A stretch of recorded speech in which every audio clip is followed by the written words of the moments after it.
This is the process shot.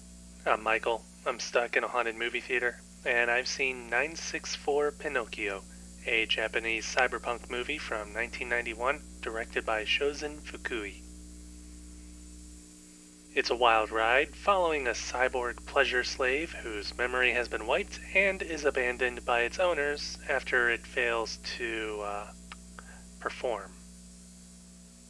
Anyways, the cyborg is found by Himiko, a homeless girl who dubs it Pinocchio from a tattoo on its back, caring for it and attempting to teach it the skills of a rational human being.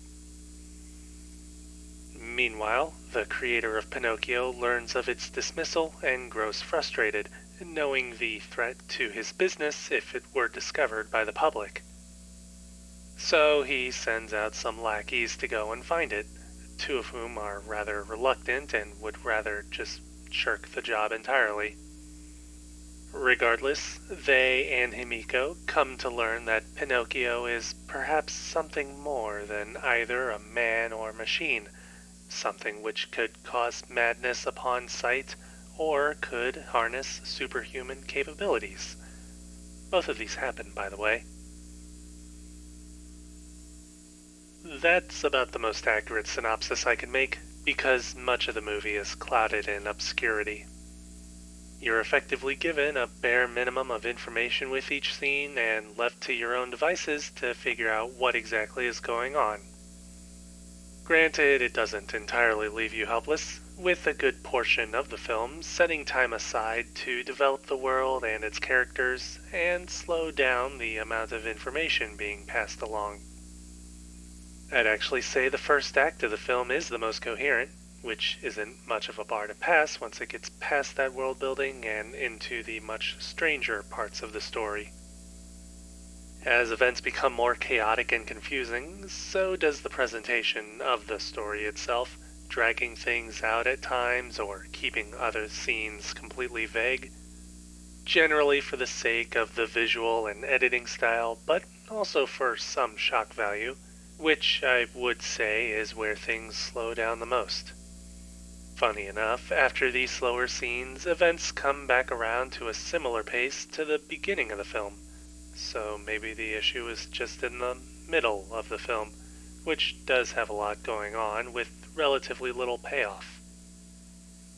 I suppose that's just my opinion, but it still could have probably tried to have a better sense of storytelling overall, especially with how well it pulls off even the more vague and disconnected ideas over time.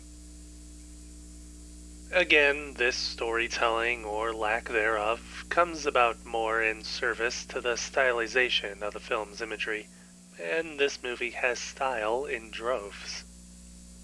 Pretty much every second is painted with some sort of stylistic choice, whether it be grungy cinematography that gives its shots a feeling of claustrophobia, or editing that cuts rapidly to build up the ongoing confusion and a sense of insanity.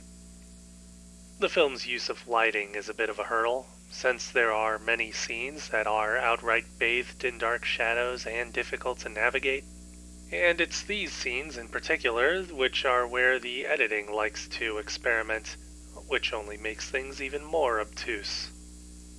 Again, things do clear up outside of these scenes, and overall it does convince me that the middle of the film is where things start to lose themselves.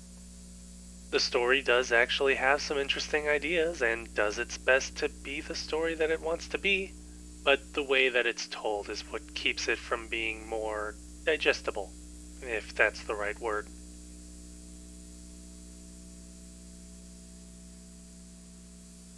"964 Pinocchio", Shozin Fukui, 1991. 3.5 stars. I'd still recommend seeing it, as long as you remember that it becomes a slow burn at some point.